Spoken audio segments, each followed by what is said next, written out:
this is President Biden's last day as well, and I hope we never forgive and never forget him, Blinken, Harris, and everyone else for what they've done in the last 15 months to Gaza.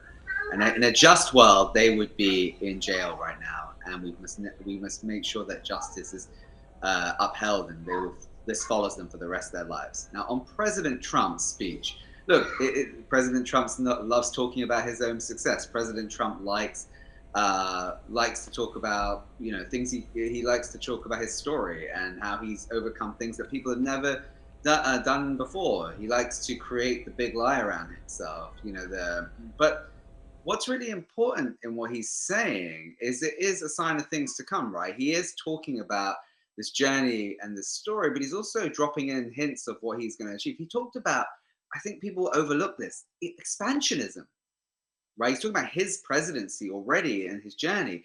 He's talking about, in one breath, I'm going to be the peacemaker. At the same time, talking about taking the Panama Canal. A week ago, talking about taking Greenland. These aren't things to like gloss over in this speech that he's giving today under the personal narrative that we all have to listen through and ache while we're listening through. But there is hints of what he's actually going to do by the Gulf of America. While we laugh at him renaming things, this is America's settler colonialism also trying to expand. I think weirdly what you're going to see, America's biggest threat here, like America's threat to the rest of the world, is his actual neighbors are the people that need to be worried right now.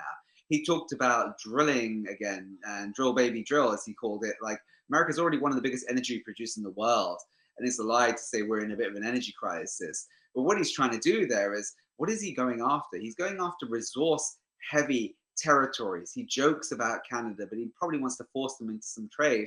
He jokes about renaming the Gulf of Mexico to the Gulf of America, but he wants to probably take the oil and gas from that region without Mexico's compliance. And he jokes about, Greenland, but he actually is kind of serious about expanding the American military base there so they can take the resources in a resource-heavy country up there that's looking for its own independence right now. And the Panama Canal thing, I think people need to look at that a bit more seriously about what he will force them into. Probably not like actually occupying it, but with the type of deals and difficulties he'll make for other foreign countries if he tries to force them to a economic seizure of that territory.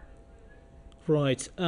Also, Max Parry, journalist and political analyst, is with us from Baltimore. Very good to have you on the program, Max. Donald Trump said that America won't allow from now on to be taken advantage of any longer by other countries. So the bold claims that he used to make in his first time is being repeated, and the worries of the European states that are America's first allies is going to be realized now. What do you think about those comments? Well, I think the other guest hit the nail on the head when he was underscoring Trump's comments about taking Greenland and renaming the Gulf of Mexico and seizing the Panama Canal. It seems like Trump's approach to imperialism is a much more transactional sort of approach. I mean, really economic coercion, of course. He dresses up his language as if he's some kind of an anti-war, anti-establishment candidate, but it's really just more of a different approach. I mean, after all, if Mr. Trump was dressing up imperialism with the language of humanitarian interventionism, like his predecessor Joe Biden, liberals and mainstream media would have no problem with it. It's the fact that he's being so blunt and talking about basically purchasing these territories, the fact that he's discussing it in that manner that they have a problem with. He's not bothering to conduct imperialism with decorum and niceties. He's simply talking about seizing these territories as if they belong to the United States through divine appointment.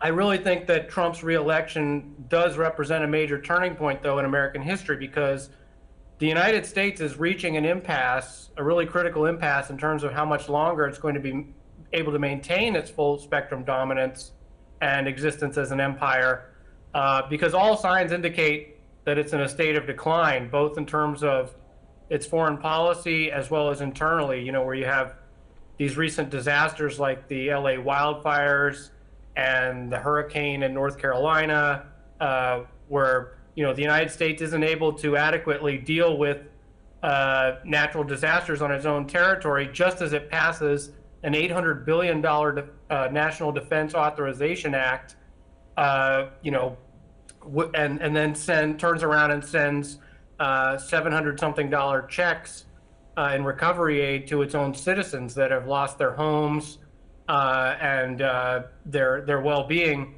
to be it hurricanes or the crumbling of infrastructure, train derailments in East Palestine. We've seen bridge collapses. I mean, the United States is falling apart, and yet it continues to spend an absolutely gargantuan amount of money on military spending to the neglect of its own citizenry. So I think Trump's reelection is really was really more of a resounding protest vote than it was any sort of endorsement of him and what his policies are. I mean, he campaigned pledging to end the Ukraine war, but his national security advisor in his transition team was already talking about encouraging Ukraine to lower the conscription age, the draft age, 26 to 18. So who knows if he's even sincere about that. But I think the other guest was highlighting the sort of tonal shift in his approach to American expansionism, that it's going to be much more about economic coercion and this sort of transactional approach, as opposed to conducting regime change with under the guise of human rights and things like that we've seen from the Biden administration. Right, let's go back to New York.